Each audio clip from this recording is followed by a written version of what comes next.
اعوذ باللہ من الشیطان الرجیم، بسم اللہ الرحمن الرحیم۔ محترم سامعین، السلام علیکم ورحمۃ اللہ وبرکاتہ۔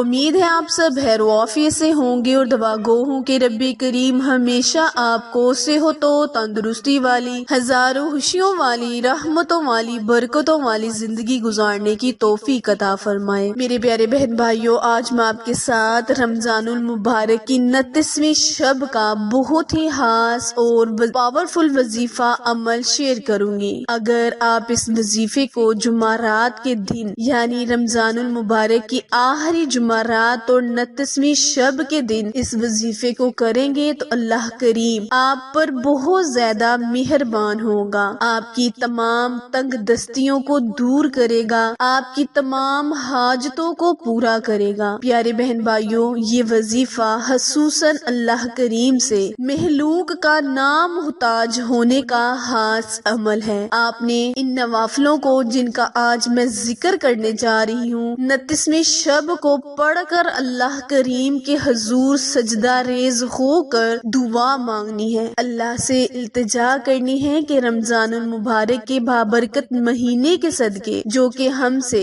دور ہو رہا ہے، پیارے بہن بھائیوں، اس مہینے کی فضیلت اور عظمت اتنی ہے کہ ہم اپنے لفظوں میں بیان نہیں کر سکتے۔ 29ویں شب تاک شب ہے، اس شب میں مانگے جانے والی دعا شب قدر کی رات کی طرح بابرکت اور پوری ہونے والی دعا ہوتی ہے، کیونکہ اللہ تعالیٰ نے اس رات کو بھی تاک راتوں میں شمار کیا ہے۔ شب قدر کی رات بہت ہی مبارک رات ہوتی ہے۔ پیارے بہن بھائیوں، حضرت عائشہ رضی اللہ عنہا سے روایت ہے کہ یہ رات بہت ٹھنڈی ہے۔ میں نے نبی کریم صلی اللہ علیہ وآلہ وسلم سے سنا کہ اس رات کو اللہ کریم اپنے بندوں پر ایسے مہربان ہوتا ہے جیسے کوئی ماں اپنے بیٹے پر مہربان ہو۔ تو پیارے بہن بھائیوں، اللہ کریم سے دعا کریں کہ اللہ کریم رمضان المبارک کے بابرکت مہینے کے صدقے ہماری تنگ دستیوں کو دور کرے، ہمیں مخلوق کا نامحتاج ہونے کی توفیق عطا فرمائے، ہمیں صرف اور صرف اپنی محتاجی میں رکھے، اپنے در سے کھانا نصیب فرمائے۔ آپ کا وقت ضائع کیے بنا آئے ہم اپنے مقصد کی جانب چلتے ہیں، لیکن اس سے پہلے ہمیشہ کی طرح آپ سے التماس ہے کہ جنہوں نے چینل کو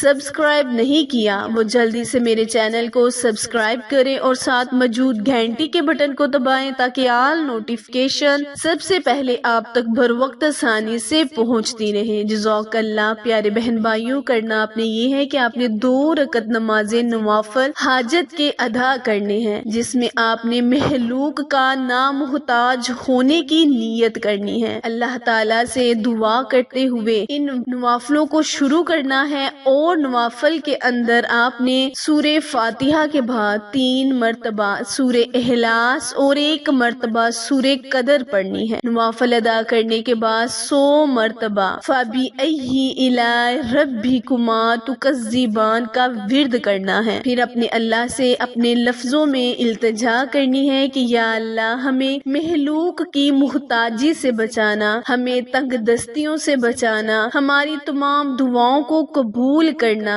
ہمیں اپنے در سے عطا کرنا، ہمیں رمضان المبارک کے بابرکت مہینے کے صدقے ہر وہ چیز عطا کرنا جس کا ہم آج تجھ سے ذکر کر رہے ہیں، سوال کر رہے ہیں۔ انشاءاللہ پیارے بہن بھائیوں، اللہ پاک آپ کی دعاؤں میں ضرور قبولیت کا شرف بخشے گا، اور 29ویں شب کی تاک رات کے صدقے اللہ پاک آپ کو سب کچھ عطا کرے گا۔ عمل دوبارہ ملاحظہ فرمائیں، کرنا آپ نے یہ ہے کہ آپ نے 2 رکعت نماز صلاۃ حاجت کے ادا کرنے ہیں۔ نوافلوں میں آپ نے سورہ فاتحہ کے بعد 3 مرتبہ سورہ اخلاص، 1 مرتبہ سورہ قدر، نوافل ادا کرنے کے بعد آپ نے 100 مرتبہ فَبِأَيِّ آلَاءِ رَبِّكُمَا تُكَذِّبَانِ کا ورد کرنا ہے۔ پھر اپنے اللہ سے اپنے لفظوں میں ہاتھ اٹھا کر سجدہ ریز ہو کر دعا مانگنی ہے۔ انشاءاللہ اللہ پاک آپ کی دعاؤں کو ضرور قبول کرے گا۔ عمل وظیفہ پسند آئے تو لائک، شیئر اور سبسکرائب کرنا مت بھولیں، کیونکہ آپ لوگوں کی سپورٹ ہماری کامیابی کا ذریعہ ہے۔ پھر ملیں گے کسی اچھے وظیفے کے ساتھ، تب تک کے لیے اجازت دیں۔ اللہ نگہبان۔